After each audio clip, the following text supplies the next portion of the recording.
Did you choose this moment? Or did it choose you? Before you clicked this video, before curiosity guided your hand, did you truly decide to be here? Or did something quietly pull you in? Maybe a thought appeared, maybe a feeling, maybe curiosity itself. Did you choose that? Right now, as these words reach you, notice what is happening inside. A sensation, a reaction, a thought forming, a pull in your mind, a movement in your heart. Did you invite it, or did it arrive on its own?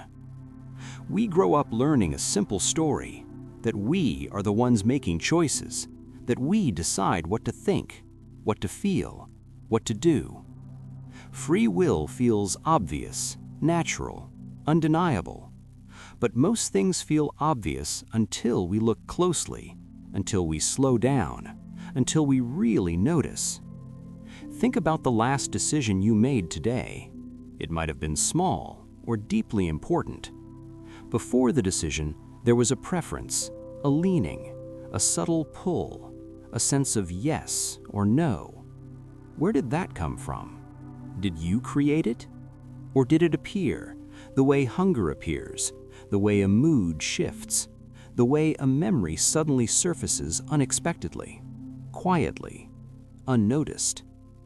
Often, life moves like this.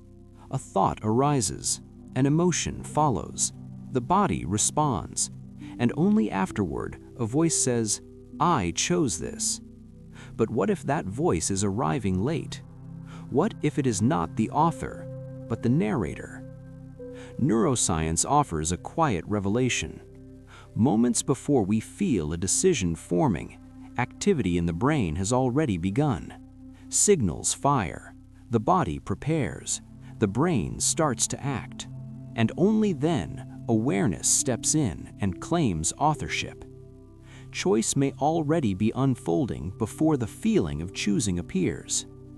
This does not mean you are a machine, or that your life is pre-written, or that nothing matters. It means the story of control may be incomplete. Notice this directly. Decide what your next thought will be. Pause. What happened? Something appeared. Not selected, not planned, not requested. It arrived. Thoughts do not line up waiting for permission. They emerge, like sounds in a quiet room, like clouds drifting slowly across the sky, like waves forming and breaking in the ocean, like the pull of a river you cannot stop.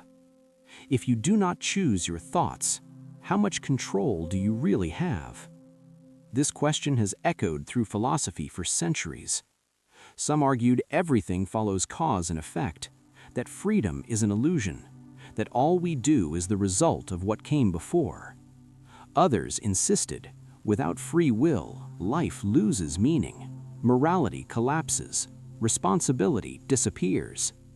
But both sides shared the same assumption, that freedom must exist at the level of thought, decision, control. What if that assumption is wrong? Eastern contemplative traditions looked somewhere else. They did not ask, who is controlling the thought? They asked, what is aware of the thought? They did not chase the decision. They looked at the space in which the decision forms.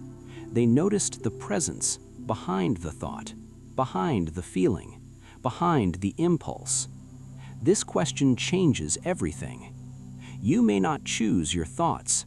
You may not choose your emotions. You may not choose your impulses, but you are aware of them. That awareness does not argue.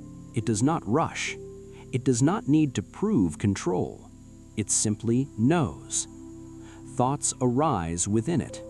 Feelings pass through it. Decisions appear inside it. And still, it remains. Here, freedom takes a different shape. Freedom is not about forcing life to obey your will.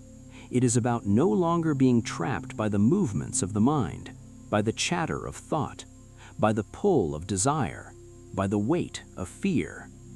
When you believe you are your thoughts, every thought defines you.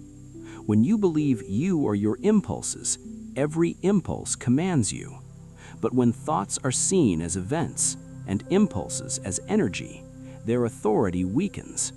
Not because you pushed them away, not because you fight them, but because you stopped being lost inside them. This is why awareness brings relief. Not because it fixes everything, but because it creates space. And in that space, a pause appears. And in that pause, something new becomes possible. Actions still happen. Words are still spoken. Decisions still unfold. But they arise from clarity, not compulsion, from understanding, not fear. Spiritual traditions often describe this as true freedom. Not personal freedom, not egoic control, but freedom of being. This can feel unsettling at first, because the ego wants ownership. It wants to say, I did this, I chose this, this is mine. But real freedom does not need credit. It does not need control. Think about moments when you felt most alive. Deep focus, creative flow, losing track of time. Moments when effort disappears and life moves through you effortlessly. In those moments, were you controlling everything? Or were you simply present? Life was happening through you, not by you. The more you try to control life, the heavier it feels. The more you relax into awareness, the lighter it becomes. This does not remove responsibility, it transforms it. Instead of blaming yourself for thoughts, you observe them. Instead of fighting emotions, you feel them. Instead of forcing change, change unfolds through clarity. So what about free will? Maybe the question itself needs to evolve. Instead of asking, am I controlling life? Ask, am I aware of life? Right now, notice the breath moving in and out on its own. Notice a sound appearing without effort. Notice a thought forming without planning. You didn't choose any of it. Yet awareness is here, unmoved, unforced, not pushed by the past, not pulled by the future. This awareness does not struggle. It does not demand answers. It simply notices. And in that noticing, something opens, something shifts, something quietly free emerges. You may not choose your thoughts. You may not choose your emotions. You may not choose your impulses, but you are free. And now you can watch life unfold, not as the controller, but as the witness, as the awareness itself, as the space in which all things appear.